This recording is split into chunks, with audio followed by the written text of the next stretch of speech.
me romance. Read me romance. Read me romance. Read me romance. You could take a look in a book, that's fine. Or you could sit back, relax, and unwind and read me romance. Read me romance.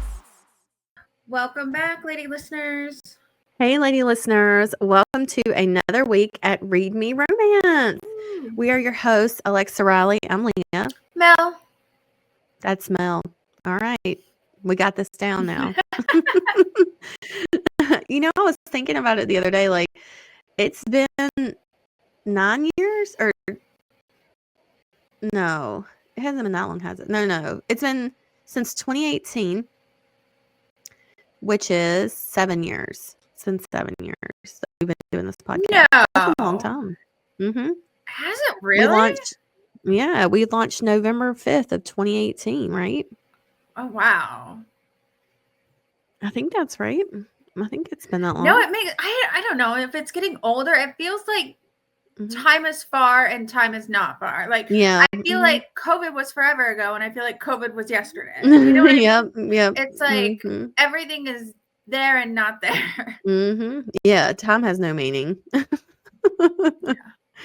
I'm excited because this week we have Abby Knox, who is close personal friend of the podcast and mine. So there, she's brought us this incredible book called Bingeworthy that I'm super excited to listen to because we haven't yet.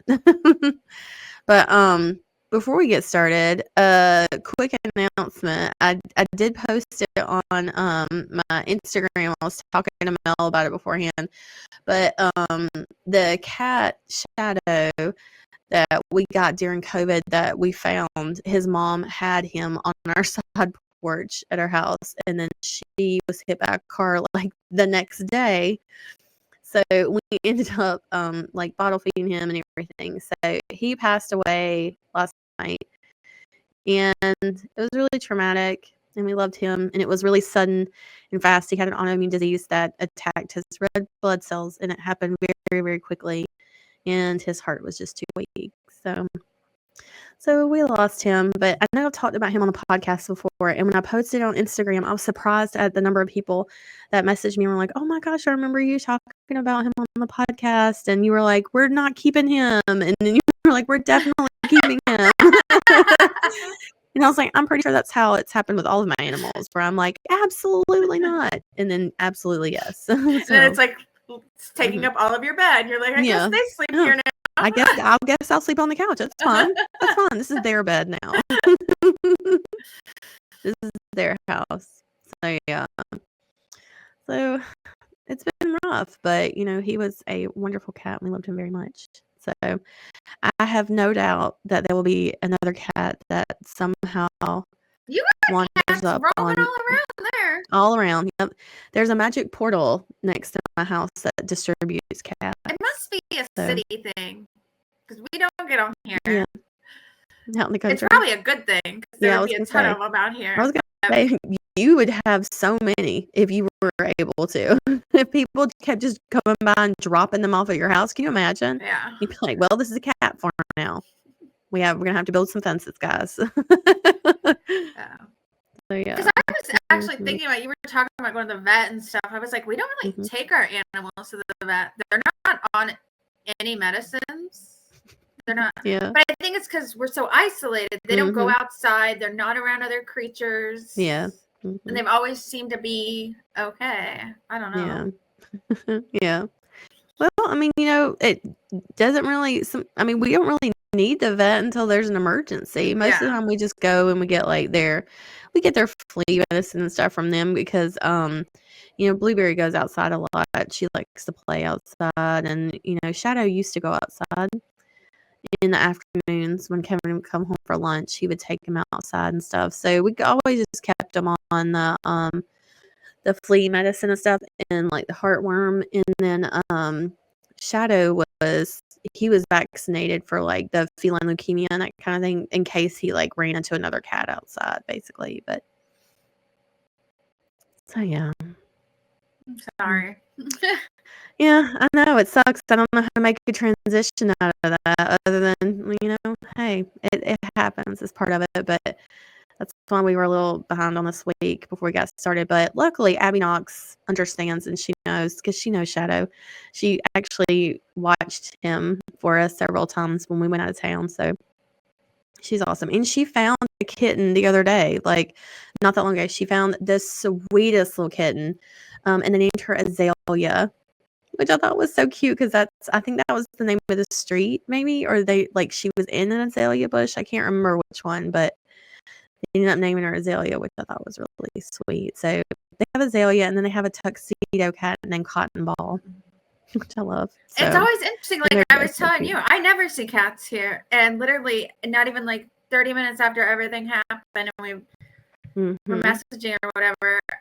My cat was acting weird by the window, and I stepped over by the window, and there was a cat. There was a cat right there outside of my window, and she took off. But I went outside and left food. But I was like, that is so fascinating and interesting how those things happen. Where I'm telling you that Shadow passed away, and all of a sudden there's a cat at your house. And I was like, did we send him to you?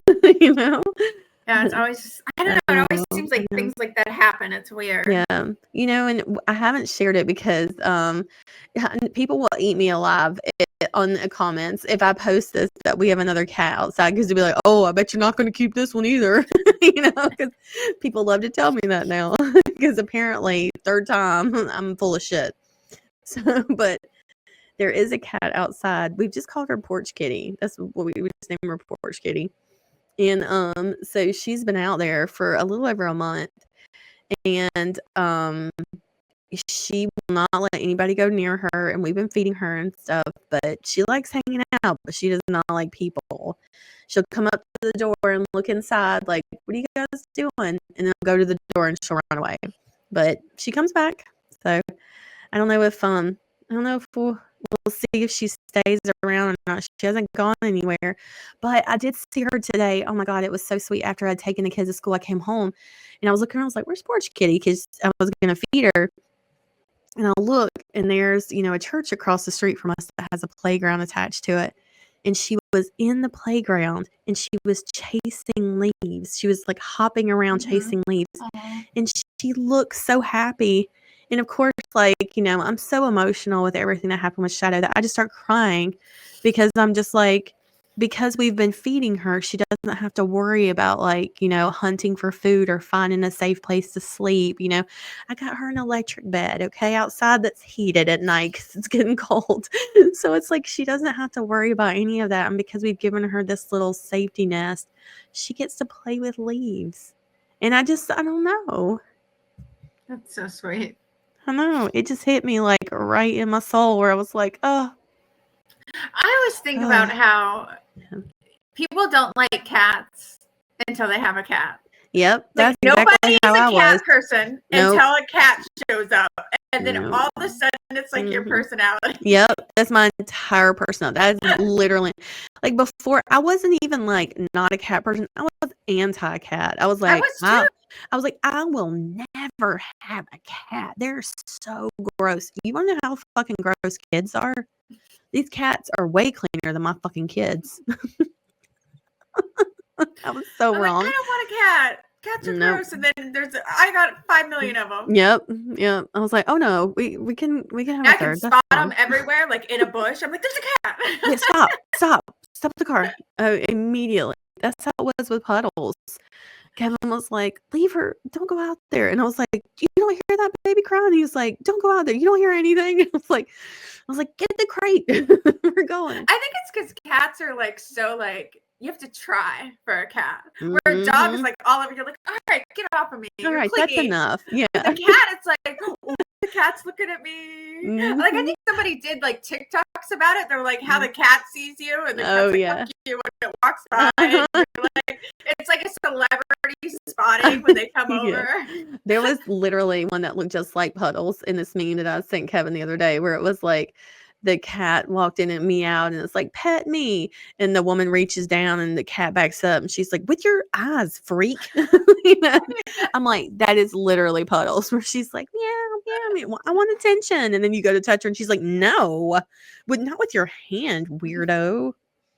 But can only pet so much, so many certain areas on certain cats. Oh yeah. Oh, listen. So this one like thing, I guess I don't know if it's on TikTok, but I saw it on Instagram.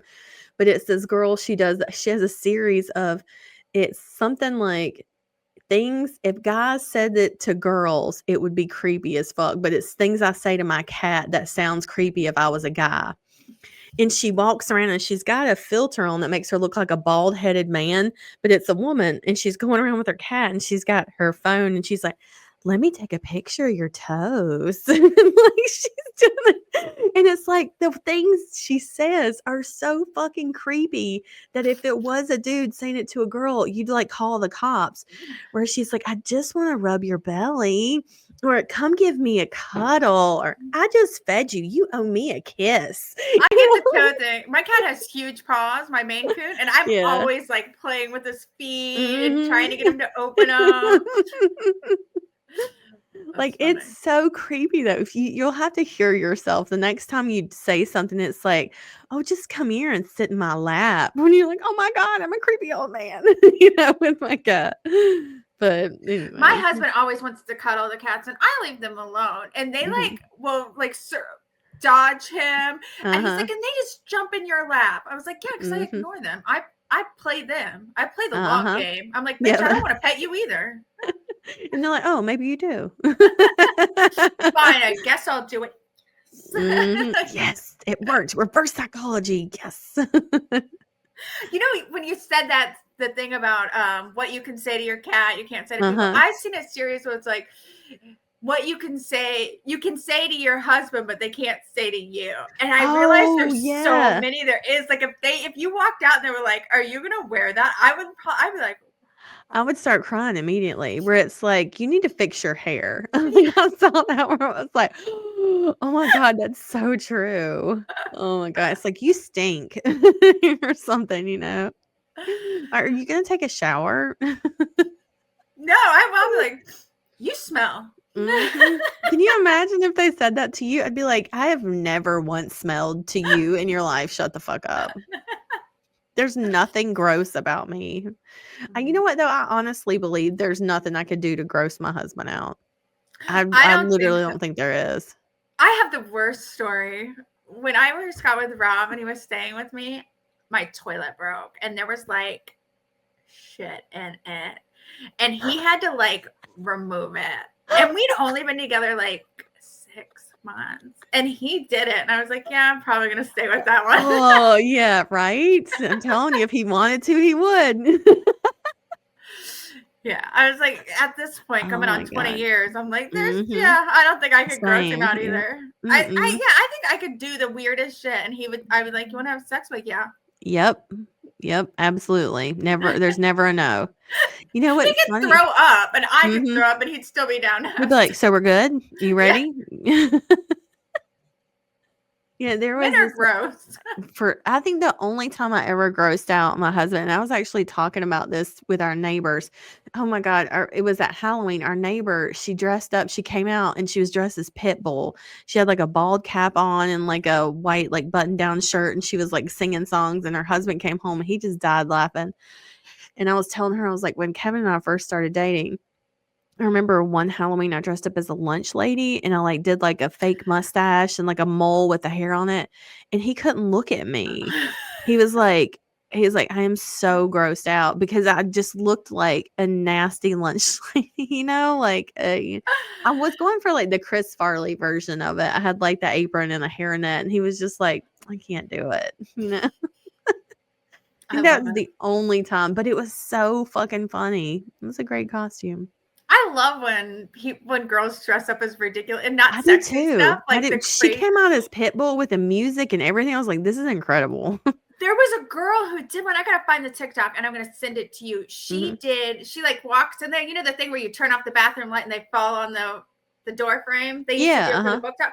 She does it. She walks in and she like flicks the light and she falls and she turns into like one of the Star Wars guys with a mustache and everything. She like whips out. It looked, the transition and everything was so good. I was That's amazing. Okay, I do want to see that. Fire. I was like, this is one of the best Halloween setups I've seen. Yeah, I want to see that. Please send it to me. I love it. Well, have you been reading anything good lately? I did you need to read mention? something. Mm-hmm. Because I was actually, when I was reading it, do you ever read stuff and you're like, I wish I could do that, or I wish I could write like that? Yep, So, all the time. So I was reading Keepers of Hearts by Nicole Rose. Mm-hmm. And it came out literally like last night. I pre-ordered, even though it was KU, because I wanted, if you pre-order, I'm in the Midwest, so I can get it at 11 and I read it that night. But I love a good high school romance. Yeah. And especially one with a little bullying in it. And what I liked about it is it's safe and everything. I wish that I could write sometimes, or be okay with the hero being a little bit more stupid at times, not being on the ball all the time, and to kind of watch a growth. And that was what I really enjoyed about that book, is like watching this teenage boy really like have his like, oh shit moments. Yeah, like I've been an idiot. I've been an idiot, or oh fuck, and that kind of vulnerableness. I was like, I wish I could do. Anytime I try to like write that way, I'm like, no, that's mean. But I wish I could do it. Like, I enjoy it. I enjoy reading it. And I was thinking about some of my favorite books that aren't safe and stuff. And I was like, I can't do that. This one was safe, guys. You should just read it. It's really sweet. The angst is like a mild angst. Oh, I like that. And so it's called Keeper of Hearts? I think I read in the book bio, it was released in an anthology and she like revamped it or whatever. So I really enjoyed it. Okay. Well, good. Well, I have a lot to talk about with Abby Knox. So you want to get into it? Hit us. Let's do it. So Bingeworthy is what you're going to listen to today. But first, I want to talk about the book that she just finished. So the one that, let's see. I want to make sure I'm talking about the right one in the right order. Okay. So this one, earlier this month, Abby Knox released the conclusion of the Heroes of Darling Creek series. So this is the one that she was telling me about when she first got this idea, and I thought it was so cool. So she said each book in the series is about a different couple, but they're all interrelated and set against the backdrop of a small fictional Montana town that has been infiltrated by a dangerous polygamous cult. I know. So it's so cool. So she had this idea to like write this series about this cult, like is in all of these books. So it's like a kind of in the background, and some of the characters like escape from the cult and stuff, and some of them like do other things with it. So she said there's 3 books in this series, but you really need to go back and start with Runaway Brides. That's the series, Runaway Brides of Darling Creek series, to get the full scope of the cult story. She said, starting with the Running to the Cowboy, book 1 in the Runaway Brides. Each book will lead into the next. All are in KU. There are 3 books in the Runaway Brides and 3 in the Heroes. So the Heroes one is the one that she just finished, and it was the conclusion to the big cult series.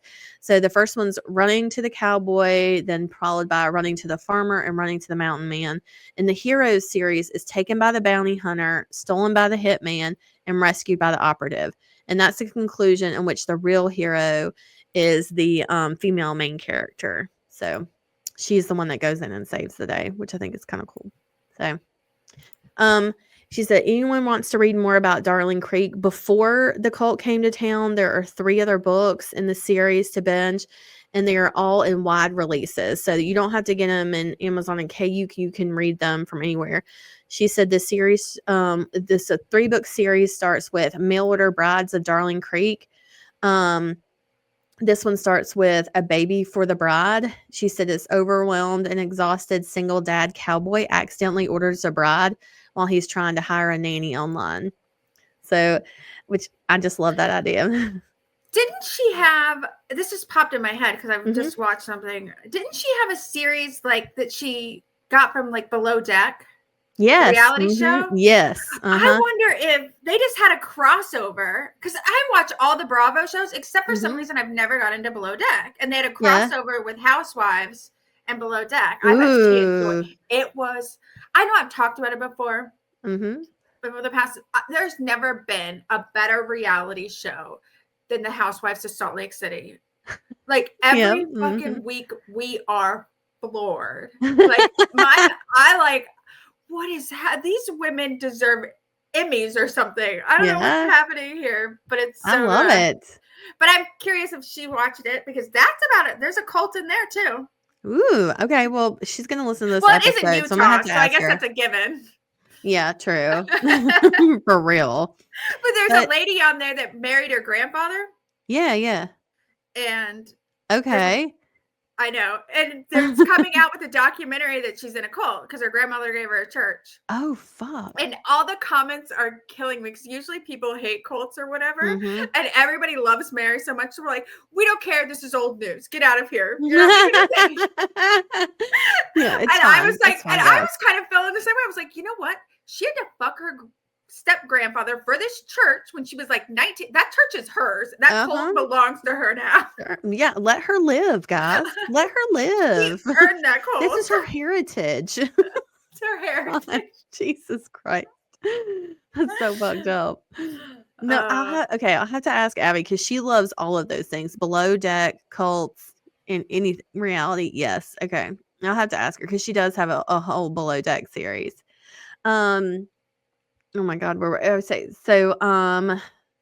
Baby for the Bride is perma-free, so you can get it free on Apple, Barnes & Noble, Kobo, everywhere. She said Amazon doesn't let you do perma-free, unfortunately, so you can grab it for free forever. And we'll have the links down in the show notes to that. But if you want more from the Brides of Darling Creek, make sure you check that. A Baby for the Bride. A Week to Wed, and Her Guardian Groom, which the female main character needs a quick getaway from her stalker and takes a leap of faith that marrying a stranger is better than her current situation. And I love that. Abby always has like such great ideas for books too, and they're all so good. I love her books. But after The Mail Order Bride, read Cowboy Auctions of Darling Creek. So this is all like kind of still set around the same town. Apparently there's a lot of shit going on in this town. It's a 3-book series, and she said the trope is self-explanatory. It's the cowgirl's bid, winning the cowboy and her forbidden prize.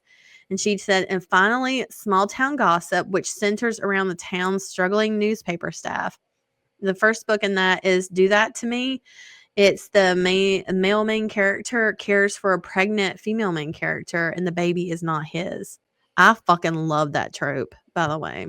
I don't know why. That just scratches my brain. All the tropes in the book bios and everything. I love it. I'm like, tell me more. So that book is called Do That to Me. The next one is called Say That to Me. It's a workplace romance. And Love That for Me. And that's a billionaire a male main character, and a ballbuster female main character. If you love a difficult heroine, this one's for you. So that one's Love That for Me. Let's see. She also said she dabbles in paranormal romance. Most recently, she had Halloween release The Witch's Werewolf, which is set in the same town as A Date with Demons. It's a Why Choose romance. And then The Halloween Flip. It's a workplace where she switches bodies with her boss. Like Freaky Friday. Over the last few Christmases, I've done 3 books about naughty Christmas elves. This year, I'm branching out with a related orc Christmas book, title yet to be announced. If you want to dive into that universe, start with Elf Napped, and then read Bagged by the Elf, and then What the Elf. I love those. I like so that name. Cute. Mm-hmm. So you can find Abby Knox. She's most active on Instagram, but you can find her on Facebook, and then she has a private reader group too that we'll share down below. And then we'll have like her newsletter and everything else you can sign up for to get like info on her new releases. But if you like Bingeworthy, this is your first time listening to Abby Knox. If you're listening to it and you like it, brace yourselves because there is so much more. But what I love about it is like Abby is like us in a way where she's got something for every like particular trope. Like if there's something you want, she's got it on there. So if you are here because you love Abby Knox, welcome back. This is going to be fantastic. So I'll read you the book blurb for what you're about to listen to today. Or first, let me give you her bio because I didn't do that. Abby Knox lives in North Carolina, where she writes feel-good, high-heat romances that readers have described as quirky, sexy, adorable, and hilarious. She and Mr. Abby are raising 2 cats plus 2 adolescent humans who all love watching Jeopardy together every night. Fucking smarties. Abby's favorite tropes include forced proximity, opposites attract, grumpy sunshine, age gap, boss employees, faded mace, insta-love, and more. Abby is heavily influenced by Buffy the Vampire Slayer, Gilmore Girls, and Lost. But don't worry, she won't ever make you suffer like Luke and Lorelai, which I love. Bingeworthy blurb for today. So the quote at the top says, "I can't come home for Thanksgiving." Famous last words. As if I stand a chance against my overbearing but well-meaning family. Before I can say, pass the pumpkin pie, my parents' neighbor is here to whisk me back home. What choice do I have? The much older Rocco, looking so slutty in that cozy sweater. Not only that, but Rocco is a mystery that needs solving. He keeps staring at me like he has something important to say about our history. And boy, there's a lot of history that's gone unspoken about for years. Did I mention he's my first boyfriend's dad? Ooh, hold up. As if the situation isn't complicated enough, the more time Rocco and I are forced to spend together, the more he begins to open up, stirring up all sorts of forbidden desires in me. So I guess I'll be eating my feelings on Thanksgiving because nobody dare cook up romance with an older neighbor during a close-knit family holiday weekend. That would be so wrong. So very wrong. I love This sounds really good. I know. I can't wait. I'm so excited. So I listen. like the boyfriend dad trope for some reason. We did it in that Look But Don't. Was it Look But Don't Touch? No. I think it was. I can't remember the the name purple of cover. it. I don't know. Wait, was that the one with like the schoolgirl was on it, right? Yes. Yeah. Okay. Yes. That was it. I don't know why I find that fascinating, but it is. It's so fucking hot. Oh my god, it was so good. Anyways, but let's play it. Let's do it. Right. Chapter 1. I hit send on the message I never thought I'd send. Me. I can't come home for Thanksgiving. I have to work. The name Lucille pops up on my phone no less than half a second later. It's no use sending my mother to voicemail. When I tap the red button, the woman doesn't bother with small talk. But you have to come home, she insists. Thanksgiving isn't the same without my Tiff. With a pang of longing for Dad's prize-winning pumpkin pie, I take a deep breath and shore up my resolve. You'll survive. It's one Thanksgiving, I say. I stare across the expanse of the office. Workers scurry around, closing out the final details of their various projects before jetting off for their holiday weekends. The coworker on the phone across from me looks irritated, with deep grooves in her forehead. Lucille won't hear of it. One Thanksgiving, she repeats back to me. Sure, that's what you say this year. And next year, it'll be some other excuse, and then before you know it, you've forgotten all about us. My God. Nobody knows how to be dramatic quite like Lucille Morrison. As if I'd forget my family. I pinch the bridge of my nose and try to divert her with talk about my sister, her wife, and the kids they share. But Jill and Jen and all the grandkids are coming over. You'll be so busy you won't even miss me. The sales rep across from me shoots me a dirty look. Jean, I think her name is. But who's going to help me make room for leftovers in the fridge? Mom asks. At this, I have to laugh. Spraying all the Ready Whip into my mouth hardly contributes to freeing up space in the fridge. Just trying to lighten the mood. I think you might still be depressed about Carl. Mom, Carl and I broke up months ago. I'm fine. If looks could kill, Jean in sales would be shoveling dirt on top of me right now. She slams down the phone, stands up, and marches away. Are you sure? I have to ask, because you were together for a year. And they say it takes twice as long as the length of the relationship to get over someone. I broke up with him because he's a cheater. That accelerates the healing process by a lot. By how much? I lower my voice and spin my chair to avoid eye contact with any other coworkers who might overhear me on a personal phone call.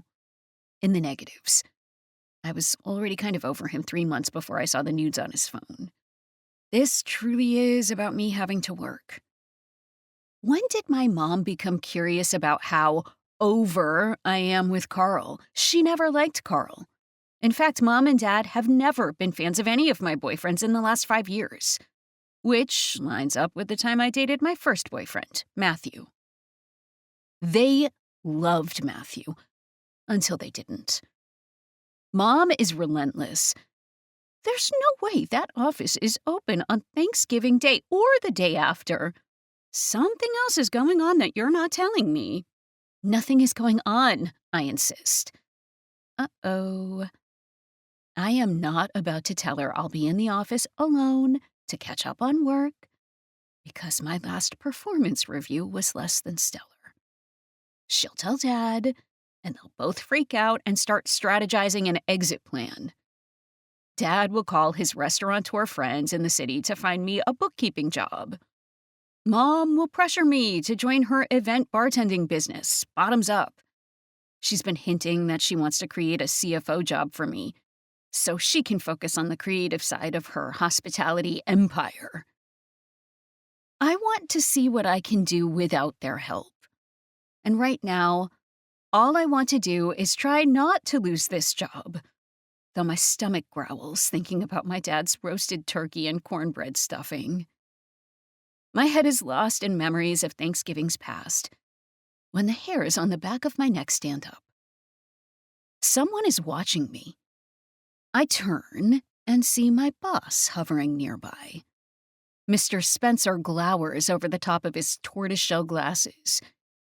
Meanwhile, my mom is rambling on about the annual tradition of s'mores around the campfire and the Friday night show tunes only karaoke showdown. All the neighbors vote on the best performance, and there's a shiny gold trophy for the winner. The whole thing is ridiculous and corny.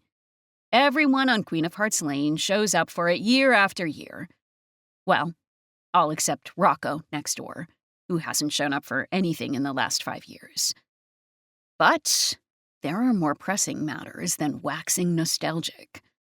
Lucille, I'll have to call you back with that quote, I say clumsily and hang up the phone. I clear my throat and try to look innocent as I turn to my boss. Tiffany, we need to talk, he says. Sheepishly, I follow my boss into his office, and I can't help but catch Jean's smug expression as we walk by the cluster of salespeople gathered around the coffee station. I close the office door behind me. You were warned in your performance review about taking personal phone calls at work. I'm sorry, but I'm going to have to let you go, Mr. Spencer says. My jaw drops. I was expecting an official write-up, but a stone-cold firing on my second offense? He frowns. This isn't your second offense. I have a list. A list? Jiggling the mouse on his desk, he wakes up his computer and pulls up a document. Yes, that's right. He has a document of all my infractions. And from here, the list looks long and detailed. According to the team, you've taken 7 personal phone calls this month. I've got nothing to lose at this point, so I shake my head in dismay and mutter with a wry laugh. Bunch of preschoolers. You think this is funny? Not at all. I think the people who work here don't like me, and I think you don't follow protocol. As I say the words, I realize I don't feel anything. Not devastation or sadness, or even that much anger. I pack my personal effects into my crossbody bag and flip Jean the bird. I submit my wrongful termination complaint to Debbie in HR, and then I turn in my badge to security. On the way to the elevator, I switch gears and decide to take the stairs. I'd prefer not to cry in front of people. Lucille is overjoyed at the news. Great, Mom says. Now you can take over the financials for Bottoms Up, she says, referring to her business. Mom, I reply, horrified. No nepotism. Fine, she says. You can start out bartending for housewife parties and work your way up to CFO if you insist. Just make sure you sign the release for filming so you can insert a little free advertising, if you know what I mean. Sure, Mom. Really? No. Realizing how tacky she sounds, she throws in a half-hearted, "Dear, it's terrible you lost that job. I'm sorry." Thank you. She makes some supportive noises, then says, "We'll talk more when I see you tonight." The lump in my throat is coming on strong. You mean tomorrow morning? The last train upstate has already left. She scoffs. Don't be silly. Your ride is on the way. Mom, an Uber's going to cost $300. You're right. Which is why Rocco's picking you up. I freeze on the stairs. My parents' neighbor? That Rocco? The whiplash is intense. Matthew Burlington's dad? How many Roccos do you know? But how? Why? My stomach gets that upside-down roller coaster feeling. That kind of request is outrageous, even for Lucille. That's over 4 hours of driving in one evening. You seem flustered. It's simple. Rocco mentioned that he's renting out his condo in the city and will be spending the holidays upstate this year. He offered to pick you up on his way home. I was about to call him to cancel that arrangement when you phoned back to tell me you were coming home after all. Over the years, I haven't been able to shake the feeling that Mom and Dad are nudging me toward giving Rocco's son, Matthew, a second chance.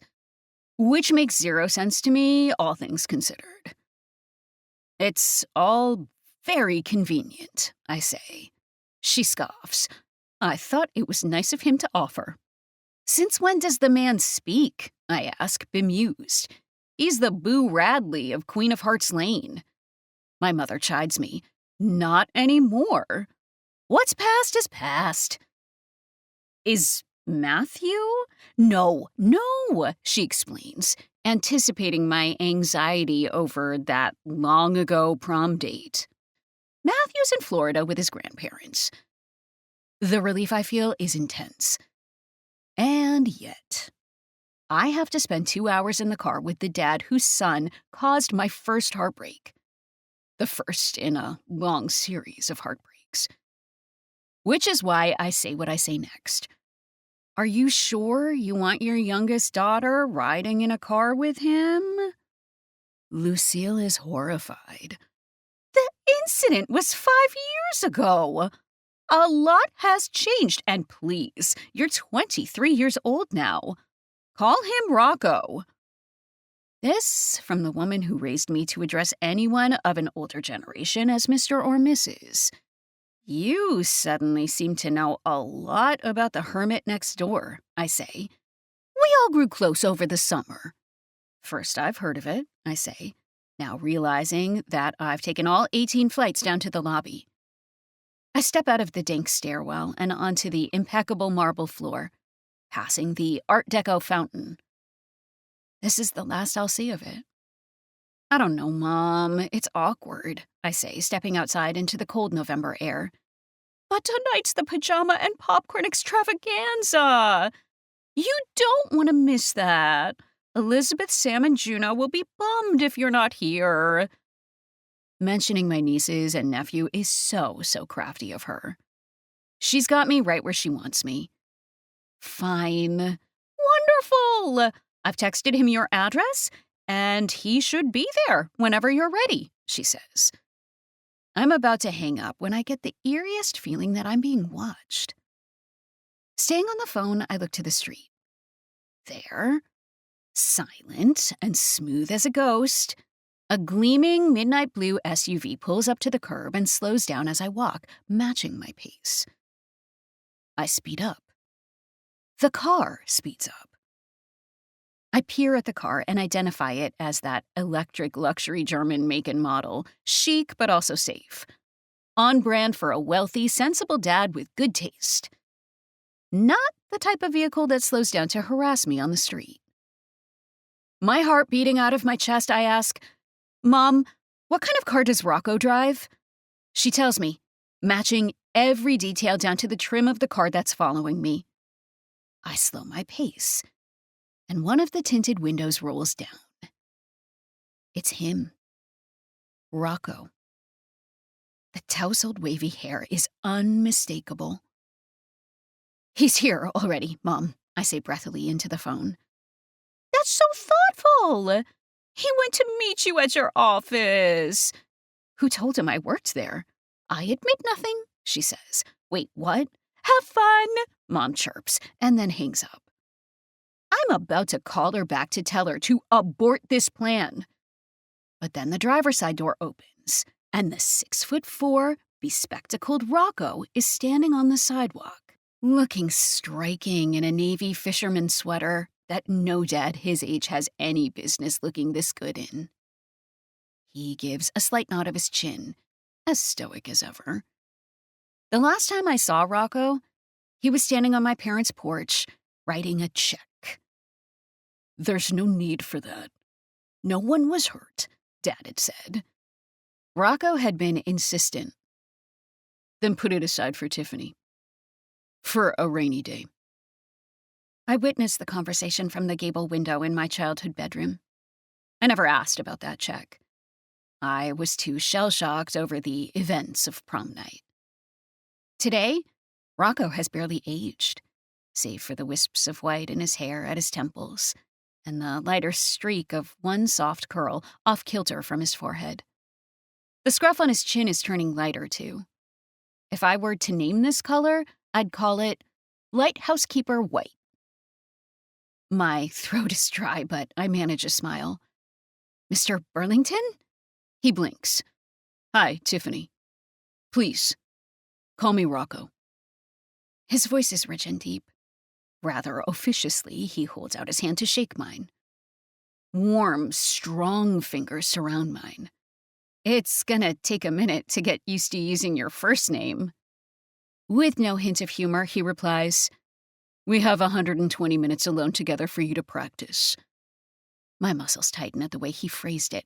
Alone. Together. So, we're not picking up Matthew? I bite my lip. I need to be sure my mom's not manipulating me to get back together with my long-ago ex. Rocco shakes his head and lets go of my hand. All warmth seems to leave my body. Not sure why you wanted to meet me here, since I don't have my things with me.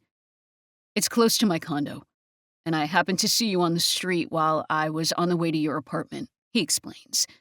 Crazy coincidence, I point out. He turns and opens the passenger door. I'll take you home to get your things. Am I doing this? On the short drive to my apartment, which would take 30 minutes by subway, I welcomed the warmth of his car and the faint scent of spicy aftershave. Much better than the aroma of pee down in the tunnels. So, how's Matthew? I ask. He's the thing we have in common. What else do I do? Sit here in complete silence? Rocco's knuckles grip the steering wheel harder, then relax. Matthew moved to Florida to work for his grandfather's landscaping business. He's spending the holiday there. I tilt my head. Why aren't you there now? Lucille and Derek invited me first, he says. My parents have invited Rocco to holiday festivities year after year, but he's been a hermit for half a decade. So why did he say yes this time? At my apartment, Rocco waits on the curb, leaning against his car with arms folded. I push down the wild, unidentifiable feelings about this mysterious man as I hurry upstairs. The essentials get tossed into my weekend bag, along with a few non-essentials. I lock up my shitty apartment, wondering what Rocco's condo looks like. He probably doesn't have to share a kitchen and bathroom with 5 separate 200-square-foot apartments. Back down on the street, Rocco's gaze darts to the weekend bag that I have slung over my shoulder. Before I even have time to feel awkward about his eyes on me, Rocco slides the bag away and hauls it to the car. It's then that I notice my bra strap has slipped down my shoulder. I reach inside the front of my coat and hike up the strap, hoping no one sees this. The hatchback closes, and he turns to me, holding open the passenger door. His face is passive. Rocco had the same look while watching me leave for prom that night with Matthew. He had stood on his porch, leaning on a post. Only he was wearing a wrinkled concert t-shirt. And there was his son, my first boyfriend, in a picture-perfect suit and tie. And yet I couldn't take my eyes off Rocco. I had locked that moment away until now. I didn't understand my reaction to him then. But now I do. He's old enough to be your dad, Tiffany. And besides that, what are you to him other than a painful reminder of the past? Whatever physical attraction is happening right now, I need to stuff it all down for good. Chapter 2. I am so annoying. I can tell this because Rocco doesn't say much for the first hour of the trip. He gives me polite nods and engages in active listening with the occasional grunt as I ramble on and on about everything and nothing. You know, I say at one point, it's a blessing in disguise, you picking me up. Spending the evening alone after losing my job, that would suck. You got fired? Today? Rocco asks. I'm sorry to hear that. His sincerity touches me, as it sounds beyond paternal and more like a friend. Thanks. I'm totally screwed. I laugh. I have no idea what I'm going to do. He shrugs. Easy. Move back home and figure it out. Your parents won't mind. Not a chance of that happening. They want the best for you. You shouldn't be too proud to ask them for help.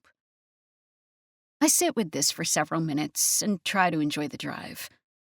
But man, that's annoying. What business is it of his how I live my life? Still, he has a point. I do have a question for you, he says after a long silence. Why'd you say my picking you up is a blessing in disguise? Disguised as what? Uh-oh. You know. Explain it to me. Mr. Burlington, Rocco, I repeat. I haven't seen you since... I stop myself before I go any further. I stare out the window at the rolling hills, wishing I hadn't gone down this road in the conversation. You were about to say you hadn't seen me since Matthew's arrest, Rocco says. I swallow. I shouldn't have brought that up. It's fine to bring it up, he insists. Internally, I question this. It is? Is it fine to talk about this while we're hurtling down the winding highway at high speeds? After all these years of Rocco retreating into the shadows, and all these years of me avoiding any contact with or conversations about any of the Burlingtons, is now a good time? How is he? Better. Completed rehab and was a model prisoner. Did everything his parole officer told him to do. He went to community college and learned turf management. And now he's getting married next summer. Rocco's sentences are clipped and gruff, but it's the most I've heard this man speak in one sitting ever. Guilt washes over me. I should have kept tabs on the family. Should have tried to do something nice. I could have extended an ounce of compassion. That must have been difficult for you, for him. I was so surprised at his sentence. You assumed I would have made sure he got a slap on the wrist. I swallow. I mean, that's the way it usually goes with... Once again, I stop myself before I finish that sentence. Rocco knows what I'm getting at. With most privileged kids whose parents can afford expensive attorneys, he finishes. I groan and bite my lip. Somehow, I'm putting my foot in my mouth without saying anything. Rocco heaves a sigh. It was his first drunk driving arrest. but not his first brush with the law. I told him I wasn't going to call on any of the lawyers in the family anymore. He chose to drink, chose to steal a car. And Matthew could have put your life in danger. He then chose to drive that car into a cemetery and caused tens of thousands of dollars in damage. I told him he needed to pull himself out of that mess because his mother and I were not going to rescue him anymore. He did. His public defender was an absolute rookie, and the judge threw the book at Matthew. Anxious to stop reliving the nightmare of that night, I point out, "But you know I wasn't in the car with him when he drove drunk. You know the story. When I didn't want to leave the dance to go drink with his friends, Matthew got upset and left me there. I was never in danger. No one was hurt that night. He's better. And I'm happy for him." Rocco clears his throat. And when I look over, his throat bobs with emotion. "Sweetheart, you came so close to..." He trails off, shaking his head at whatever dark thought has been haunting him. "No," I say. "You can't think like that." I then do something that would have been unthinkable before today. I turn toward Rocco and reach across the distance between us. I touch his shoulder, giving him a comforting squeeze. The muscle is tense, as are the 10 knuckles on the wheel, as is his ticking jaw. "You did the right thing. You're a great dad." Rocco gives a slight nod of acknowledgement, his eyes trained on the road. "And it's Thanksgiving weekend," I chirp. "Time to eat our feelings. Time to watch football players rough each other up instead of beating ourselves up." This gets me a reluctant smile, but a smile nonetheless. Rocco glances my way for the tiniest moment, his eyes crinkly and mischievous, stealing the very breath from my lungs. Chapter 3. The moment I see my dad, my face grows as hot as a furnace. But why? What have I been caught doing? "Humpkin!" Dad opens his arms wide. He wraps me up in a hug so tight my feet come off the flagstone. "I'm sorry to hear about the job, kiddo." "Thanks," I say, my words muffled in his shoulder. He lets me go, and I turn to look for my bag.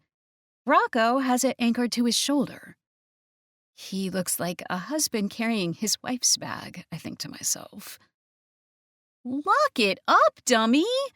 Push it down. Bottle it up." "Thanks for taking care of the kid," Dad says. I watch as the two men side hug like old buddies. I roll my eyes. "I'm not a kid," I remind him. Rocco clears his throat and holds open the door for me. Inside the house, Lucille Morrison is at the bar mixing drinks. She whoops like a tipsy sorority girl when she sees me and rushes us. Oddly, she hugs Rocco first. For the first time in a long time, jealousy rears its ugly head. But am I jealous about a hug from my mother, or am I jealous that she's hugging Rocco? For his part, Rocco demonstrates he's not much of a hugger as he awkwardly pats Mom's shoulder, grimacing at me all the while. "Thank you so much for picking up our girl. I don't know what I'd do without you, Rocco." I shrug. "Just a suggestion, but you could have picked me up at the train station in the morning." Mom waves me off. "Oh, come on. You know Thanksgiving morning is barely controlled chaos between the mimosas and stuffing the turkey." "It was my pleasure," Rocco says in that deep, rich voice that, over the last 2 hours, had my insides melting like hot butter. Mom wraps her arms around both of us now. In this non-consensual group hug, Rocco's solid frame brushes against mine. For the briefest moment, his other arm circles around my waist. He squeezes. That toasty, warm feeling inside me amplifies. It's getting tough to lock this down. "Appletini?" Mom asks as she returns to the bar.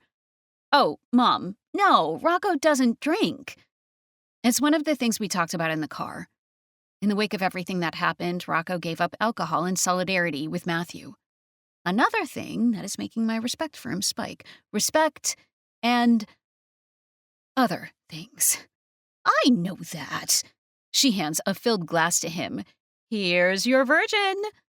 Mom, I want to say, phrasing, please. Rocco thanks her. I watch the two of them exchange a look. And then, in the second before Mom walks away with her tray of drinks, she throws Rocco a subtle wink. No, this can't be right.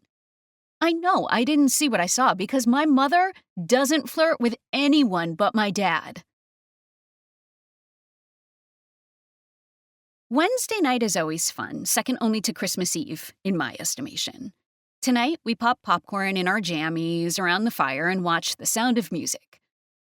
To my surprise, Rocco stays for the entire thing. One by one, people begin heading off to bed.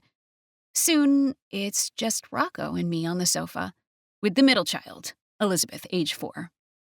She curls up with her head resting on my leg.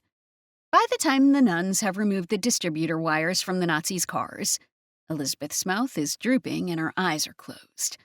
I nudge Rocco. She's passed out, I whisper. Should we put her to bed? I shake my head. When the movie's over, I say. I don't want her to wake up and think she's missing anything. She can stay here and make my leg go to sleep. You're a good aunt, he says, barely above a whisper. That warm feeling comes back. The truth is, I'd like to continue to sit here with him, if only to play house for a bit longer. When the movie ends, Rocco clicks off the screen and begins tidying up the family room while I put Elizabeth to bed. My childhood bedroom is still decorated in canary yellow, with the same boy band posters on the walls. Elizabeth struggles, but only a little when I tuck her under the old patchwork quilt. She lets out a slight whine and mumbles out some dreamy gibberish. I pet her hair and she calms down, puffing out her chubby pink cheeks, then pops a thumb in her mouth. Something darkens the doorway behind me. I turn and find Rocco standing there, watching us. She's still asleep? Rocco asks. Need any help? Elizabeth's all good, I say. Thanks. He nods. I close the door behind me and find it strange that Rocco lingers this way, his gaze illuminated by the hallway nightlight. She always fights sleep when everyone's together. He nods in understanding. Well, it's a pretty damn special family, he says. I guess it is, as annoying as it can be. I hope you didn't feel obligated to stay so late. He shakes his head. No, not at all. In fact, I wait, but he doesn't finish that sentence. What do you wish, Rocco? He waits a beat, then crosses his arms over his sweatered chest. Nothing. Feeling sappy because of the holiday. I'd better go get some sleep before I say something I regret. Have a good night. We exchange an awkward hug, and then he leaves. I peer through the back window, watching him trudge up the back terrace stairs to his house. I could stay here and stare at Rocco's house, trying to decipher the mystery of this man. Sleep demands I head the other way, out the back door, across the pool deck, and into the tiny guest house, as the touch of his sweater against my cheek remains with me. Chapter 4. I wake up with a smile on my face and crack a window to let in the cold air. Delicious scents waft across the pool deck, telling me breakfast goodies are on the way. I peek through the lace curtains and look toward Rocco's yard. I'm not ready for what I see. On this chilly November morning, he is out there, his broad golden chest bare to the world. He's dressed in nothing but loose drawstring pajama pants. What's he doing out in the cold with no shirt on? Yoga? Tai Chi? Should I bring him a coat? Would it be more efficient to press my naked body up against him? Oh, God, I'm pathetic. The knock on the door startles me. My sister, Jill, is in the doorway before I can answer, wearing a fluffy bathrobe and double-fisting mimosas. Is one of those for me? I ask, bounding down the loft ladder and reaching for a glass. She pivots away from me, laughing. Mimosas are for the helpers. I came to see if you were alive. I rummage through my weekend bag for my sweatpants. Of course. I'm still helping prep Thanksgiving dinner. Why? What time is it? It's 9 a.m. Oh my God. Prep time begins at 7 a.m. Mom has a strict oven schedule to adhere to. Well, why were you up so late last night? I don't like the suggestive tone she's using. So I tell her the truth. Elizabeth, your daughter, fell asleep on me, and I didn't have the heart to tote her off to bed before the movie ended. Mostly, I wanted to sit next to Rocco, but she doesn't need to know that. Why are you so jumpy this morning? Jill asks, handing me my mimosa as we walk in our slippers across the winterized pool deck and make our way toward the house. Nothing. I think Mom and Dad need to build a privacy fence around the backyard. I ramble. My sister snorts. Why? They already have the safety fence. Oh. I see. You see what? Jill arches an eyebrow and flits into the kitchen. She's alive, Dad jokes. Jill says, she's been staring at the half-naked old man next door. That's what's up. Shut up! And he's not old. Dad shoots a look at Mom, but Mom's busy at the stove and seems to be ignoring him. Jill busies herself with feeding mashed bananas to the youngest of her brood. It's weird that you guys can see each other's pools. That's all, I say, rolling my eyes and sipping my mimosa. Here, Mom says, shoving a wooden spoon and a bowl at me. Less talking, more stirring. Good morning to you too, Lucille, I say, setting down my drink and getting to work. Weird that she didn't acknowledge Jill teasing me about Rocco. Ordinarily, I would say that's a good thing, but Mom has been acting strange around our neighbor since last night. The hugging was one thing, but then she gave Rocco my popcorn bowl. Mine. The one I painted myself in middle school. When everyone eventually filters out of the kitchen, and it's Mom and me left behind with the cooling cranberry relish and a turkey fresh out of the brine bath, I corner her. Mom, what is going on? She bats her lashes. What do you mean? You're fawning over Rocco. I think Dad even noticed. Oh, she says. And my heart feels like it might drop 50 feet because she's not denying something is going on. Swallowing the lump in my throat, I say, Mom, I'm not getting back together with Matthew, so you can forget that. She looks offended. Of course I don't think you're getting back with Matthew. He's engaged. My goodness, whatever gave you that idea? Well, something is going on, I hiss, careful not to let anyone else overhear. I tick off all my observations on my fingers. You send him to pick me up. You hug him a lot. You've been texting him all kinds of information about me, like where I work. That was no coincidence that he knew where my office was, Mom. And on the car ride, he told me you gave him all the dirt on how I found nudes on Carl's phone. Not all the dirt. I left out the graphic details. And then last night, you gave him my popcorn bowl. My popcorn bowl. Lighten up, child. It's a bowl. We have many. I stare her down. And she gives in first, breaking away from this exchange and focusing on more food prep. Wait. No. There's no way I would ever believe it, but all the pieces finally make sense. My mother has feelings for Rocco. Mom? Yes? I cannot believe I am asking this. But is something going on with you two? She sighs, but doesn't answer. Her back still toward me as she works. I might cry. This is not the day to sort all this out. But before things get weird, you need to talk to Dad. She clucks. I don't know what you're talking about. I look over my shoulder to make sure no one is listening, then hiss, if you don't tell Dad something is going on, I will. Lucille turns to me and scoffs. Your father already knows. He's in on it. I gasp. Ew! Mom! What do you mean, ew? Am I on another planet? Dad knows you and Rocco are... Mom nods, and then speaks slowly, as if I'm dumb.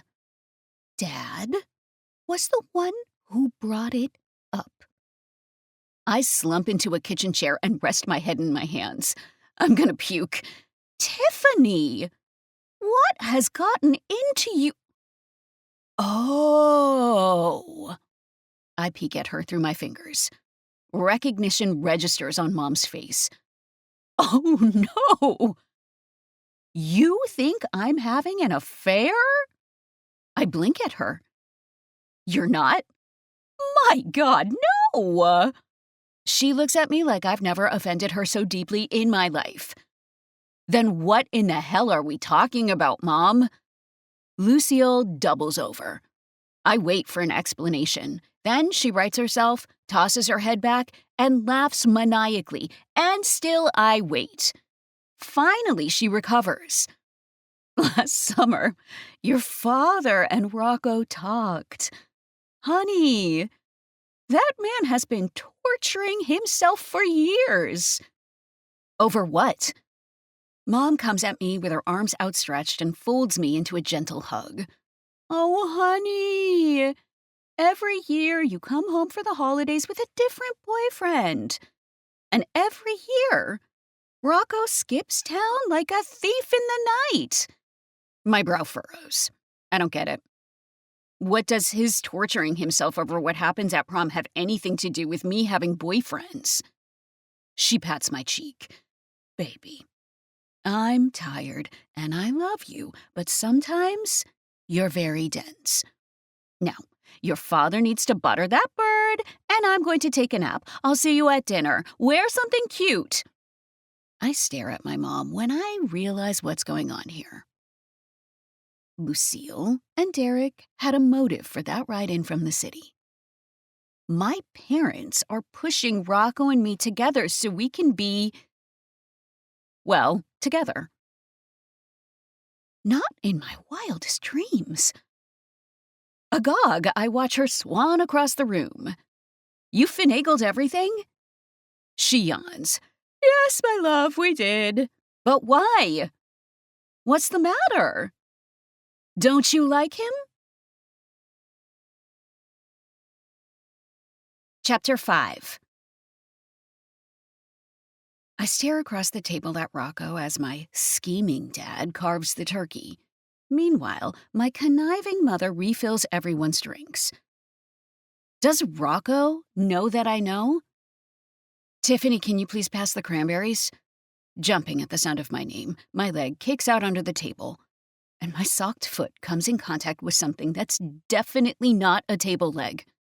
But it is somebody's leg. That leg belongs to Rocco, who's been seated right across from me. I don't move my foot from where it touches Rocco's shin. Rocco looks up from his mashed potatoes and gives me the slightest smirk. Earth to Tiffany. I turn and see both Jill and Jen staring at me. I'm sorry, I say, reaching for the bowl of my mother's orange-infused home-cooked cranberries. The sliced ones. The ones shaped like the can, Jill says. Geez, it's like you don't even know me.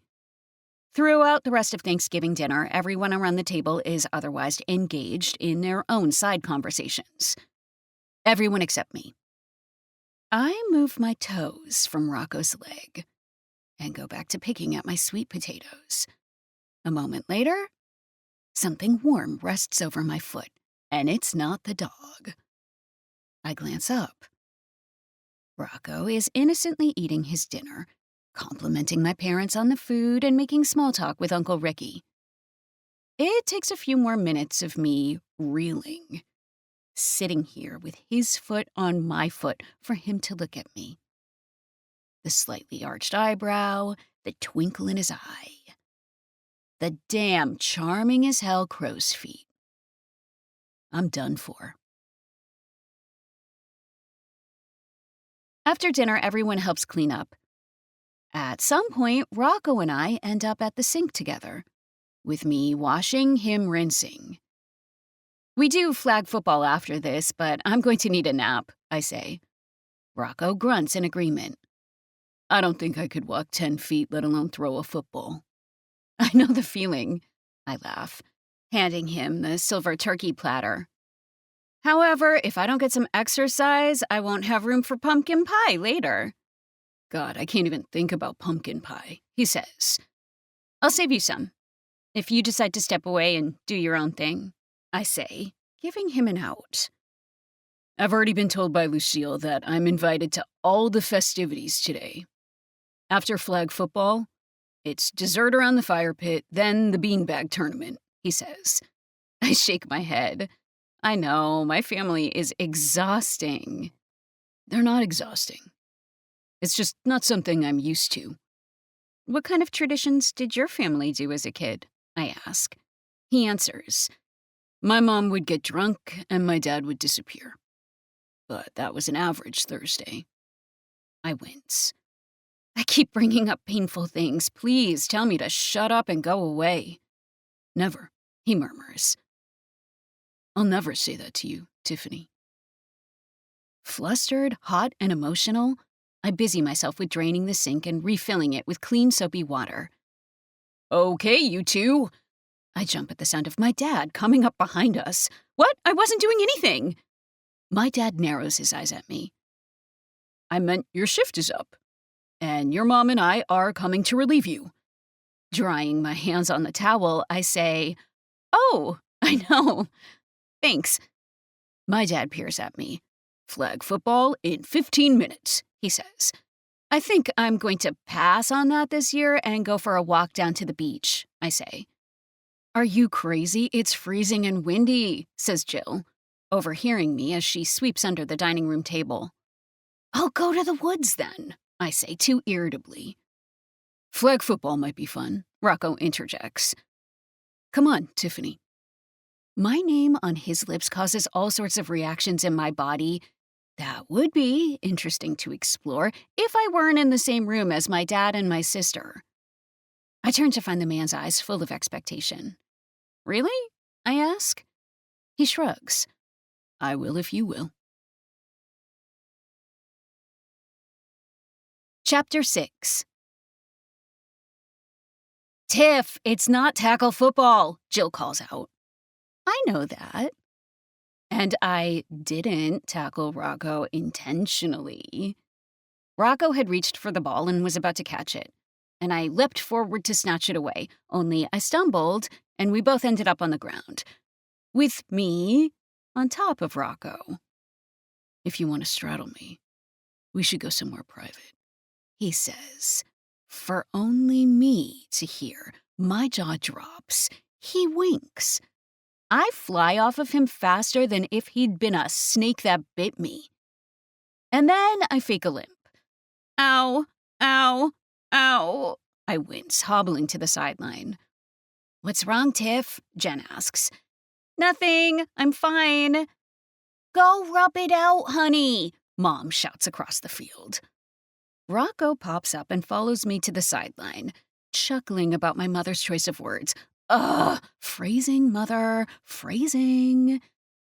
I want to get away from this game and go and hide somewhere, but Rocco is right on my heels.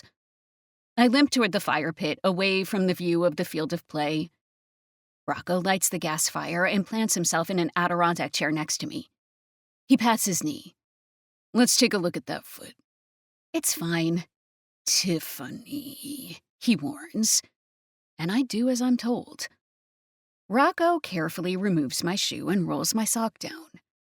His rough fingers brush over my bare ankle. Heat pulses between my legs, and my mouth dries up. Wiggle your toes, he says.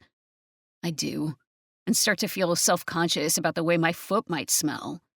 He rotates my foot, testing my perfectly intact ankle.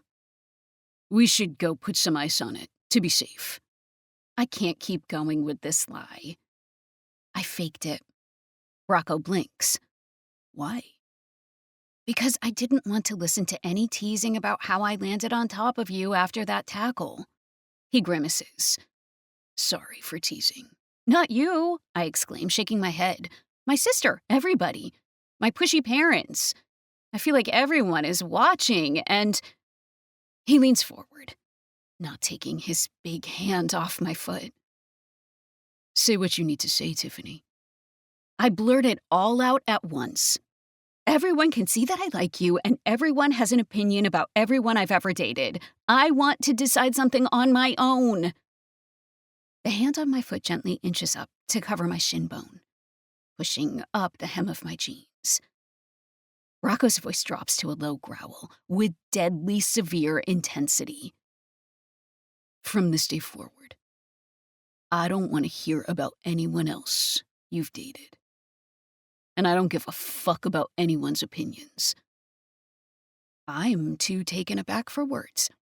In the empty space, he continues. And most of all, I don't want you thinking it was your parents who pushed me to spend time with you. My nipples react to the hard look in Rocco's eyes. I don't dare tear my gaze away from his. Rocco, I start. But I don't think I can breathe. Why did you offer to pick me up? His grip on my leg softens, and his hand is now at the curve at the back of my knee. His thumb lightly strokes the bare skin inside my knee, back and forth, making me quiver, making me wet. Because I detest that drive. But the thought of spending those 2 hours with you changed everything. How? His chest rises and falls more rapidly than a moment ago. It made me realize I'd wasted enough time. Just being with you, sitting next to you, listening to you talk is everything. And this has been the best holiday of my whole fucking life. The lump in my throat is a dry ache. You were always invited, I remind him. No, he says. A cold breeze blows my hair in my eyes. My breath catches as his fingers brush it away. I couldn't stand myself after what could have happened to you on that awful night. I didn't deserve to be around you. You didn't do anything wrong, Rocco. I thought you hated me. You never cashed the check. I shake my head, recalling that night I watched him from my window as he stood on my parents' porch. He had looked so shaken. I'm scared to ask the question, but it must be asked. It's something I've always wondered about. Rocco, why would you try to pay me off? Pay you off? Is that what you thought the check was about? It doesn't matter now, I think. What's past is past. If I'd been asked to give a deposition about the events of that night, I would have told the truth either way. Rocco leans back, his hand on my leg scraping back down over my shin. He looks surprised. I wasn't trying to pay you off. I felt partially responsible that your big night was ruined, and I didn't know what else to do. So he wasn't trying to silence me. He was trying to make things right. I let that sink in. I'm sad that he felt so ashamed, but also moved by the kind gesture. Giving him a wry smile, I explain, as nice as that was, I still could never accept that. I know. And this misunderstanding could have been resolved years ago if you had come around more often. Rocco shakes his head, and his eyes bore into me. On top of everything else, I couldn't watch you with them. Other guys. It hurt too much. You must be exaggerating. My voice quakes. You're really going to make me spell it out? It hurt because I wanted you, Tiffany. And I was waiting for my moment. I close my eyes against the flood welling up. Despite my efforts, a single tear falls down my cheek. A rough, warm thumb brushes against my skin, wiping away the tear. Tiffany. Rocco. His hand moves to the outside of my jeans, this time dragging upward past my knee as he leans in. His warm lips sweep over mine, softly, sweetly, and too quickly. That hand squeezes my thigh, causing a crackle of lightning to my core. I fist the front of his sweater and pull him back to me, pressing my lips harder this time, tasting more. He pulls back.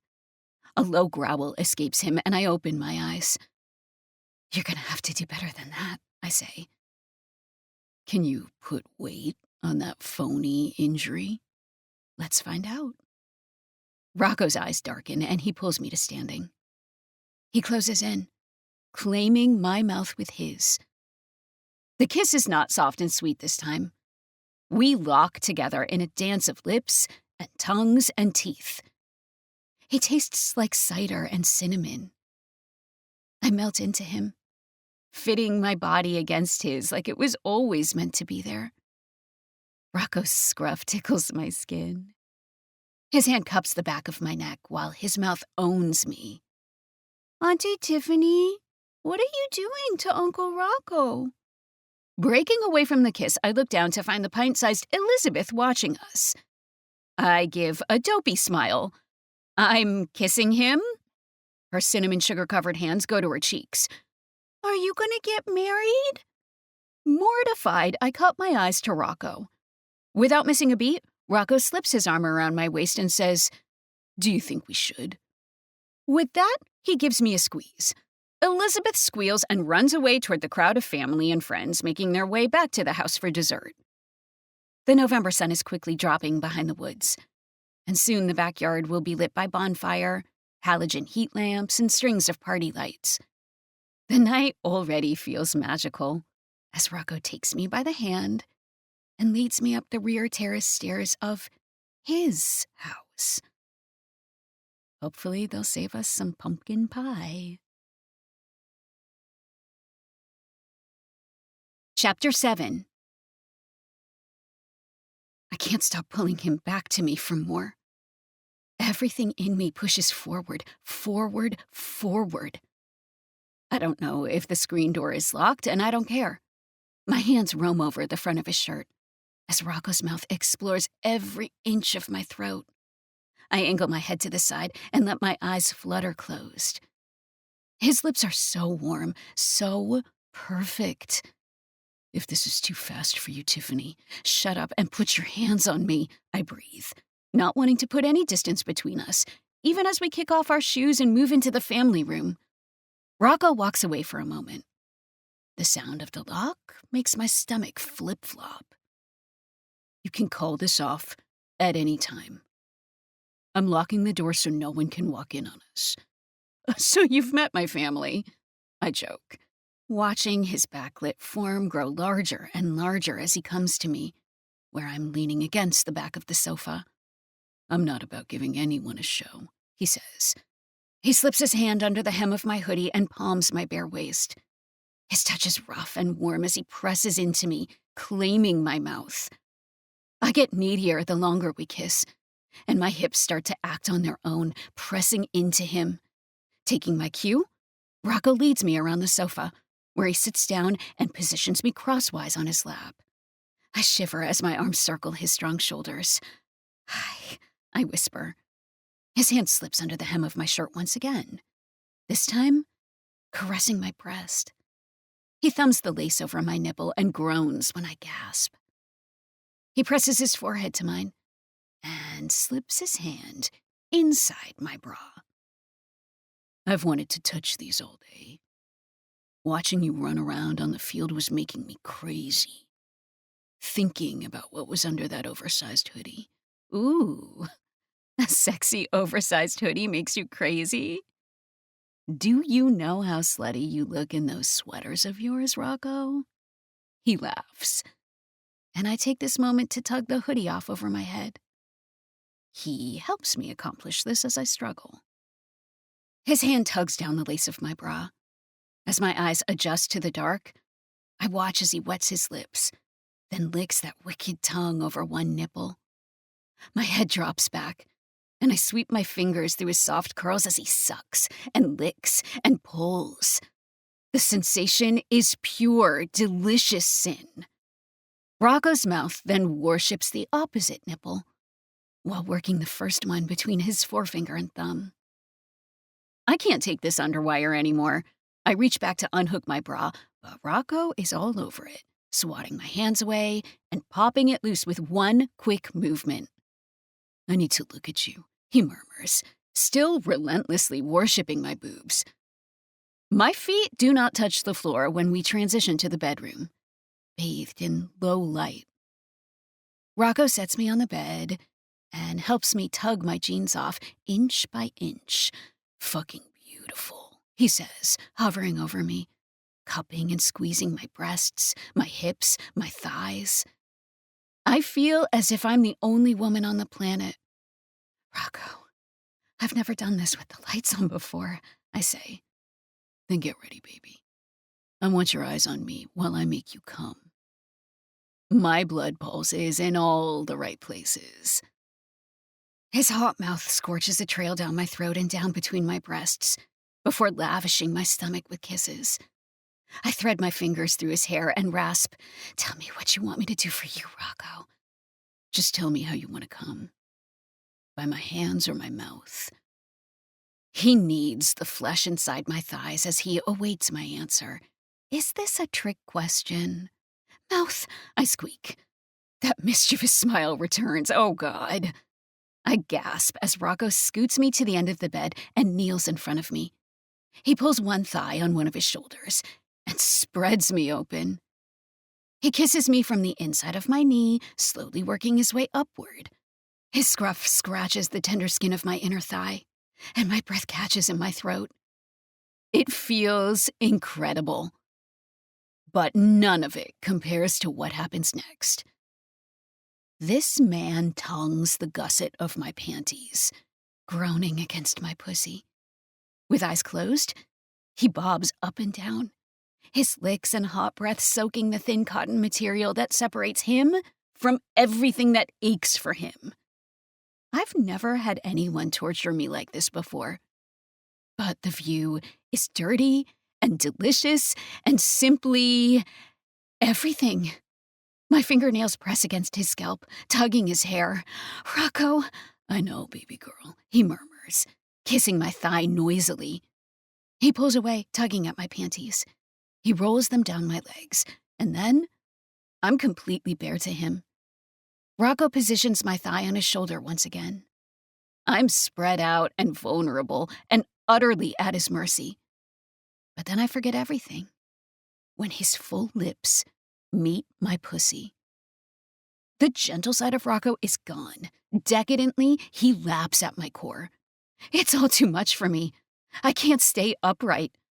But I need to do what he wants, and he wants me to look at him while I come. When Rocco hitches the other leg over the opposite shoulder, I lose all control. I am on my back with my thighs on either side of his head. Fucking delicious. Fucking perfect. His breath, his mouth, his scruff. The vibration of his words, his groans against my most sensitive skin. It's all so much.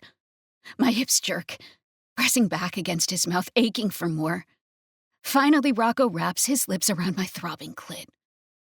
The suction, the teasing tongue ends me. My orgasm cracks me open, and I spill. "Rocco!" I'm still trembling when he crawls up to me and holds me in his arms, sharing my taste with his kiss to my lips. I'm still fluttering and buzzing when he reaches past me, and I hear the crinkle of a wrapper. And every nerve ending is still zinging with pleasure when he rolls onto his back and hoists me on top of him, his erection pressed between our bodies. Still breathless, I come to my knees and take him in hand. He's thick and hot as I curl my fingers around his girth. Rocco sucks his breath in through his teeth, You're gonna fucking wreck me, aren't you, sweetheart? I smile as I coax his rigid length through my wet folds. I slip him inside. The fit is too tight at first. Rocco's jaw ticks as I allow him to stretch me. My body relishes every hard inch until he's buried to the hilt. Deep and hard and hot, he fills me unlike any other. I squeeze down on him, and he lets out a curse. Fuck me, you feel so fucking good, he grits out, then takes control with a firm hand on each of my hips. He can say I'm wrecking him, but he destroys me with one thrust. And with the next one, drives harder. My mouth goes slack. I don't know what to do with my hands, but they itch to torture him. I reach back and cup his balls, squeezing. Rocco's eyes roll back in his head. He thrusts hard, lifting us both off the mattress with shocking strength. The only thing keeping me from collapsing on top of him is his hands holding me up. Touch yourself while I fuck you, he says, breathless. I do as he says, aware I'm on display for him, as I pinch one nipple with one hand and reach down to stroke my clit with the other. His eyes are black as he watches me, as he bounces me on him. And when he comes, all of our walls shatter together. You're mine, he roars, his body trembling under me. Another release takes hold of me, and a second later, I'm on my back. His broad golden body is over me, and I sigh. Say it, he seethes, still buried deep inside. I'm yours. And who am I, Tiffany? Mine, he nods, kissing me solemnly. And we're not going to hide this, are we? I shake my head. And we're going to say it was all my idea, to teach the meddlers a lesson. He laughs. I shiver in his arms. From release, from laughter, and from excitement for whatever comes next.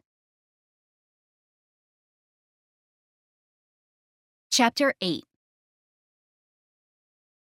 I can't believe you guys missed the pumpkin pie, Jen says, as the family gathers for the Friday afternoon karaoke tournament. Rocco and I are cozy on the patio sofa. We spent the whole of last night together and most of today. Yeah. Where have you two been? Jill asks, waggling her eyebrows suggestively. Shut it, sister, I say. Rocco's arm is wrapped around my shoulders, and he adjusts my shawl against the cold and warms my temple with a kiss. Mom and Dad look at each other conspiratorially. Yes, they are taking full credit for pushing us together. They can have it. I'm lucky to have parents who care this much about my happiness. Dad fires up the karaoke machine and announces on the mic, Remember, guys, it's show tunes only. A chorus of "We know" rings out across the expansive deck as Uncle Ricky and Aunt Beth grab the mics. They kick off the evening with their rendition of a favorite love song from West Side Story. Just then, the phone in my pocket rings. I look at the screen to see who's calling, and my entire mood changes. The wind is cold as I step off the deck out of earshot, and Rocco follows me, wrapping a blanket over the shawl as I answer the phone. The woman on the phone is Debbie from Human Resources. We reviewed your file today, and it turns out you were wrongly let go. Although you received a previous verbal warning, protocol requires a written warning before termination. The company has a 3 strikes policy that wasn't followed. Well, it's nice to be vindicated on that score. Okay, so what does that mean for me? Debbie tells me I can either have my job back or receive 6 months severance. I bite my lip and look at Rocco. I'll get back to you first thing Monday. I hang up and tell Rocco everything. You're taking the 6 months, right? Rocco asks. I stare at him. I don't know. You don't? Rocco, I was barely scraping by. There's no guarantee that money will last long enough for me to find another job that pays better, I explain. Rocco pulls me toward him and presses a kiss to my forehead. Sweetheart, you're adorable. My rapid blinking in confusion makes him laugh. What's all the mirth about? Take the job with your mom's company. Or let your dad find you a job. Better yet, let me help you find something to do that you like. But nepotism, I say weakly. Fuck it, Rocco says. Move in with me and do nothing, if that's what makes you happy. It's time to accept help when you're offered it. Rocco, if you think I'm going to let my girlfriend survive on ramen noodles while working for a boss that behaves that way, you're sorely mistaken. The stare down that follows doesn't last long. So, I'm supposed to do what? Be your sugar baby? He laughs. Those big hands grip the blanket, pulling me close. What you're supposed to do, he says, kissing my lips tenderly, is be my future. I close my eyes and accept his claiming kiss, sealing me to him. We return to the party as Dad and Mom are wrapping up a duet from Phantom of the Opera. It's so cheesy, it's wonderful. I can't believe what I've been missing, Rocco says in my ear as we cuddle on the deck. I turn to catch his lips in a soft kiss. Not anymore. You're stuck with this family for good. I hope you know that. You might change your mind once you hear me sing, he says. Moments later, I sit in shocked awe as Rocco sings every word of the love song from The Lion King. Elizabeth jumps to her feet to sing along, elated at this dark horse in the running. Too bad his singing is dreadfully off-key. And yet, in the end, he wins the shiny gold trophy in a landslide. You were playing hardball, picking a song that the kids would like, I tease him later after the crowd disperses. I always play for keeps. Come on. He holds open the back door to the house. Everyone else has headed out to the bonfire for s'mores, and it's just Rocco and me in the kitchen. I watch as he opens the fridge and pulls out a leftover container, then grabs 2 forks. What's this? I ask. He slides the container over to me as I sit at the breakfast nook, my mouth agape. You saved me pumpkin pie? How? Rocco laughs and sits down across from me, lifting one of the forks. It wasn't easy. Your family is serious about this pie. It's as delicious as always. Oh, he says. I almost forgot. Rocco goes back to the fridge and returns with the spray can of whipped topping. He's about to spray it on top of my slice of pie, but instead, I point to my open mouth. Huh? I laugh. Just spray it into my mouth, I say. Phrasing, he says, but does as I ask. It's all I can do not to spurt whipped cream out of my nose from laughing. I love you, Tiff. I sit back and stare up at him. Now you. Have I not humiliated myself enough tonight? Go on, I insist. We may as well eat it all up and make more room in the fridge. Well, if it's for a good cause. He leans back and sprays what remains of the can into his mouth. I love you too, Rocco. And I have a feeling I will. For as long as there are Thanksgivings and pumpkin pies and movie marathons to be had. This has been Bingeworthy by Abby Knox. Read for you by Ramona Master. Welcome back. Welcome back, lady listeners. Thank you so much to Abby Knox for bringing us Bingeworthy and letting us play it. I love you so much. I hope I got everything right. Make sure you check out all the other stuff that goes in with this, with the Runaway Bride series and the Heroes series that are all connected to this. Bingeworthy is a standalone Thanksgiving age gap romance with a dash of Falling for My Ex's Dad. It is not connected to a series or another book. However, if you like this one, then she has lots of others that you will like.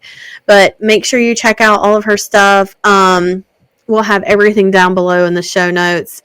I'm trying to think if there was anything else that I forgot to mention. Bound to Happen was one of her newest releases that was in KU, and that one's an age gap workplace romance.